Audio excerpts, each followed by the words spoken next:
जनता party की tube में पत्थर रख रखे थे, ट्यूब से पत्थरों से मारा है। खुलेआम गुंडागर्दी चल रही है। मदन दिलावर को मैं सिर्फ एक चीज कहना चाहूंगा, 48 घंटे का समय है, ये गुंडे अरेस्ट होंगे, आप ऑर्डर विड्रॉ करेंगे, नहीं तो हम पूरे राजस्थान में अब आंदोलन करेंगे। राजस्थान में स्कूलों का मुद्दा चल रहा है और मेरे साथ में जुड़ गए हैं कांग्रेस के प्रवक्ता। कैसे देख रहे हो साहब? आज सीजेपी के कुछ लोग स्कूलों का भ्रमण करने गए थे, जांच करने गए थे, उनकी पिटाई कर दी गई। सीजेपी के जो प्रवक्ता हैं वो कह रहे हैं ये भाजपा के गुंडे हैं, और भाजपा के प्रवक्ता कह रहे हैं कोई सिद्ध करके दिखा दे। मैं भाजपा के प्रवक्ता को चुनौती देकर कहना चाहूंगा कि दम है तो एक बार देख लेना और झूठ बोलना बंद कर दे। साफ साफ पूरी दुनिया ने देखा है कि आज किस तरीके से लोकतंत्र के साथ साथ संविधान की भी हत्या हुई है, क्योंकि एक तुगलकी फरमान ने कैमरों के ऊपर जो पाबंदी लगाई है, हो सकता है वो पाबंदियां मीडिया तक सीमित हो, लेकिन आम आदमी और जागरूक आदमी पर वो तुगलकी फरमान जारी नहीं होगा और मान्य नहीं होगा। उसी को तोड़ने के लिए कुछ साथी, जागरूक साथी स्कूलों में गए और वहां पर आप देख सकते हैं कि किस तरीके से गुंडों ने उनको दौड़ा दौड़ा कर पीटने का काम किया। ये लोकतंत्र के साथ मैं कहूंगा छुरा घोंपने का ये काम कर रहे हैं, और ये छुरा तो लोकतंत्र में घोंप ही रहे हैं, ये साथ के साथ अपनी ताबूत में भी कील ठोकने का काम कर रहे हैं, क्योंकि नन्हे मुन्ने बच्चे इस देश का भविष्य है। इस भविष्य के अंदर हमारे देश का भविष्य छिपा हुआ है। लेकिन ये लोग किस तरीके की बातें कर रहे हैं, मैं भाजपा के प्रवक्ता को सुन रहा था, आकर सिर्फ डींगे हाँकने का काम कर रहे हैं। अरे शर्म आने की बात है तुम लोगों को, लेकिन ये शर्म क्यों करेंगे? इनके जो आका ऊपर बैठे हुए उनके संतान नहीं है, और जिनके संतान नहीं होती उनको संतान की पीड़ा और संतान के बारे का दुख नहीं पता होता। ये सिर्फ डींगे हाँकने में बहुत आगे। और देखो, कैमरे से मोहब्बत करने वाले लोग, कैमरे को अपना सबसे पसंदीदा मैं कहूंगा मोहब्बत मानने वाले लोग आज कैमरे पर पाबंदी लगा रहे हैं। लेकिन ऐसा कौन करता है?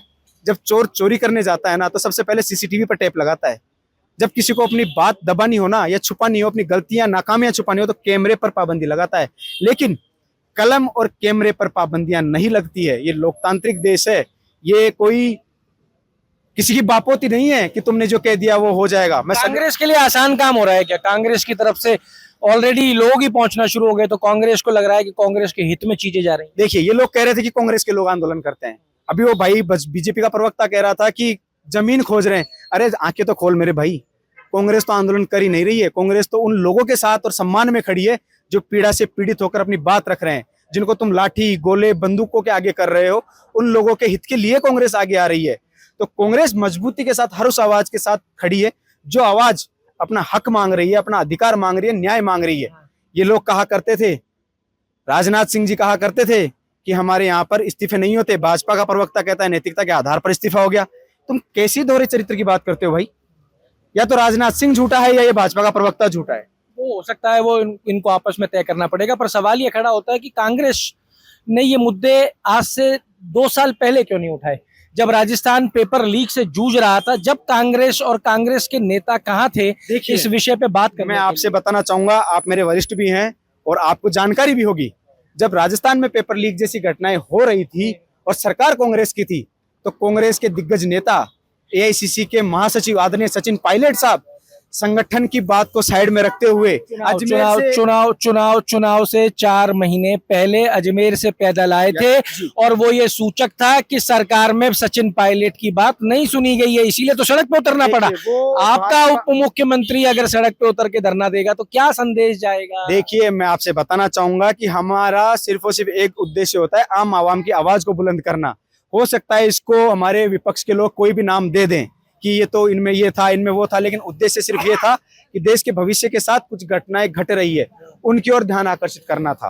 और 4 महीने 6 महीने आदरणीय पत्रकार महोदय जी, मायने ये नहीं रखता, मायने नियति रखती है कि आप में वो कलेजा तो रहा कि आपने बात रखने की शुरुआत। मैं तो मना ही नहीं कर रहा उस चीज को कि कलेजा तो सचिन पायलट के अंदर था जब भी तो सड़कों पे उतरे। सवाल ये खड़ा होता है, आपने कहा नियत की बात है, तो मैं अब आपसे ये जानना चाहता हूं कि आपने पिछले 5 साल में जब आपकी सरकार थी, आपने स्कूलों के लिए कितना फंड दिया? देखिए, स्कूलों की मैं बात करूं तो हमारे आंकड़े, क्योंकि हम तो छुपाते नहीं है, राइट टू इंफॉर्मेशन कांग्रेस सरकार का दिया हुआ एक बहुत बड़ा हथियार है। बहुत साल हो गए सर, आप उसमें दायर कीजिए और तो आपको आप पकड़ेंगे, मैं बात करूंगा अपने आप को सबमिट प्रवक्ता करने- हैं, जी। ये तो आप मानोगे कि स्कूलों की जर्जर अवस्था 2 साल में नहीं हो गई, छतें और गिर रही हैं, स्कूलों की अवस्थाएं खराब है, 2 साल में तो नहीं हुई। मैं आपकी इस बात से ये सहमत धीरे हूं। धीरे मैं ध्यान नहीं दिया गया इसकी। आप और मैं, अगर आप इस शर्ट का ध्यान नहीं रखो, घड़ी का ध्यान नहीं रखो, तो ये धीरे धीरे खत्म होगी ना, शरीर ही खत्म हो जाता है। लेकिन आदरणीय जी, तो आपने पिछले 5 साल में कांग्रेस ने कितना बजट स्कूलों के लिए अलॉट किया, ध्यान में रखते हुए कि ये स्कूलों की व्यवस्था खराब ना हो? देखिए मैंने अभी आपसे कहा कि राइट टू इन्फॉर्मेशन हमारा है, उसमें हर उस इंसान को ये बात करने का और जानने का हक दिया है कि वो इस बात आपके पर पास आंकड़ा नहीं है? देखिए मैं बताना चाहूंगा कि हमारी कांग्रेस सरकार ने लगभग शिक्षा पर जो फंड खर्च किया वो मैक्सिमम खर्च शिक्षा पर ही था, और उसका उदाहरण भी है निचले स्तर की स्कूलों को भी महात्मा गांधी इंग्लिश मीडियम में कन्वर्ट करना, शिक्षकों की भर्तियां सुनिश्चित करना, मिड डे मील की व्यवस्थाएं को सुधारना। आंकड़े नहीं है। हाँ, मैं आपसे कह सकता हूँ आंकड़ा मेरे पास। राजस्थान के अंदर स्कूलों की जर्जर व्यवस्था को लेकर हाई कोर्ट ने जब संज्ञान लिया तो राजस्थान सरकार ने वहां पेश रखा। सरकार किसी की नहीं होती, सरकार होती है। सरकार में चुन के जरूर प्रतिनिधि आ जाते हैं। सरकार ने अपना पक्ष रखते हुए कहा कि 20,000 करोड़ रुपए चाहिए साहब इस पूरे व्यवस्था को ठीक करने के लिए। ये 20,000 करोड़ हम आगामी 5 वर्षों का एफिडेविट दे रहे हैं, जिन 5 वर्षों में लगाया जाएगा। इस टाइम आंकड़ा कांग्रेस प्रवक्ता के पास भी नहीं है, पर ये कह रहे हैं कि हमारी मंशा थी कि हम स्कूलों को ठीक करेंगे, हम स्कूलों को बेहतर करेंगे। वही मंशा के साथ में यहाँ मौजूद आज बीजेपी की सरकार है कि हम ठीक करेंगे, हम बेहतर करेंगे, पर स्थितियां बेहतर नहीं हुई, स्थितियां और बद से बदतर होती चली गई। ये आज कांग्रेस भी मान रही है और ये बीजेपी भी मानती है कि ये छतें एक दिन में कमजोर नहीं हुई हैं, ये स्कूलों की व्यवस्थाएं एक दिन में कमजोर नहीं हुई हैं। नए भवन किसने कितने बनाए ये आंकड़े न कांग्रेस के पास है और ना भाजपा के पास। हाँ, लेकिन एक बात जरूर आई है कि आरटीआई के तहत हम वो आंकड़े निकलवा सकते हैं, तो वो आंकड़े आप तक जरूर पहुंचाएंगे। कितने भवन बनाए गए नए, कितनों की मरम्मत के लिए कितना पैसा। मैं बात करूं हमारा जो भी विरोध चल रहा है, आप देखिए सुधार कब आता है जब उनकी जानकारियां हम तक पहुंचे, और उसका एक माध्यम है कैमरा, मीडिया।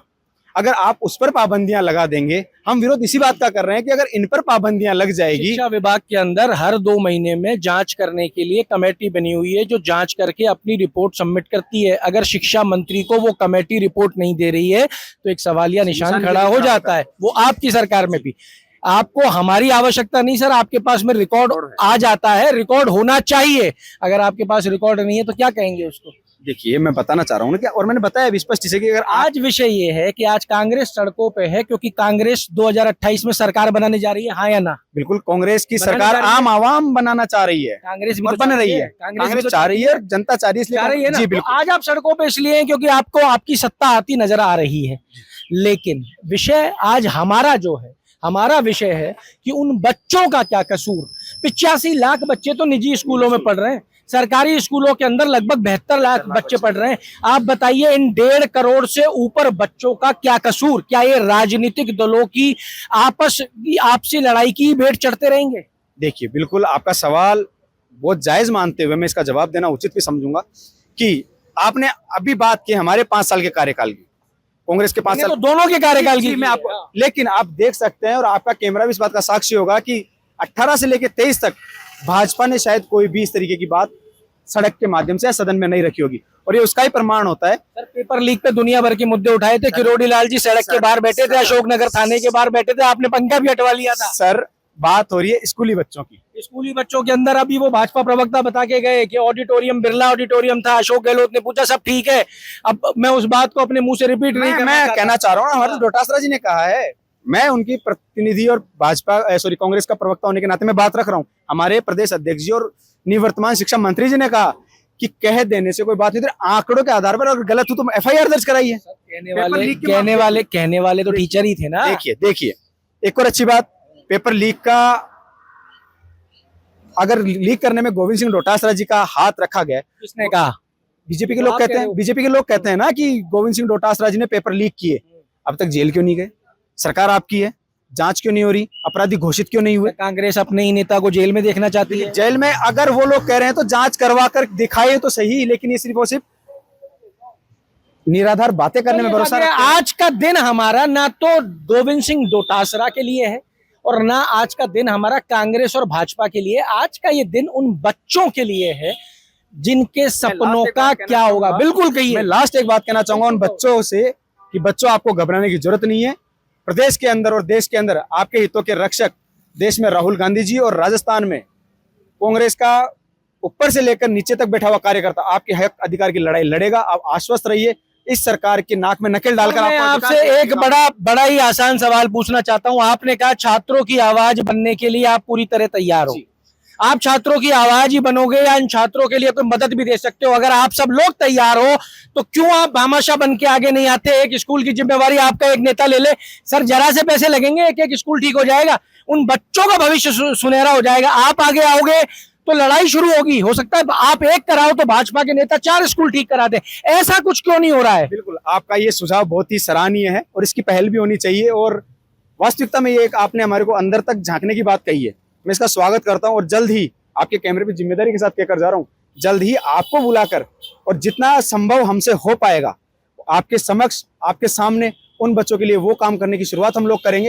वैसे कांग्रेस कर रही है SOS टीम के माध्यम से, लेकिन शायद राजस्थान में भी हम लोग अब आगे बढ़कर आपके इस सुझाव का सम्मान रखते हुए उन बच्चों के लिए काम करना शुरू करेंगे। चलिए, जब राजनीतिक दल, प्रदेश के सबसे बड़े दोनों राजनीतिक दल खुद भामाशाह बन जाएं और बिना वोट की चिंता किए हुए इन बच्चों के भविष्य के लिए आगे आएंगे तो इन बच्चों का भविष्य भी बनेगा, इन बच्चों का जीवन भी आगे बढ़ेगा और इन बच्चों का जीवन स्तर ऊपर भी उठेगा। और शायद उसी दिन हम कह पाएंगे कि राजनीति में बदलाव आना शुरू हुआ है। और ये युवा जो है, युवा शक्ति राजनीति में बदलाव लाकर रहेगी, लाकर रहेगी। आपके राज्य की खबरें, आपके शहर की खबरें सबसे पहले जानने के लिए देखते रहें अमर उजाला। चैनल को सब्सक्राइब जरूर कर लें और पाएं हर अपडेट।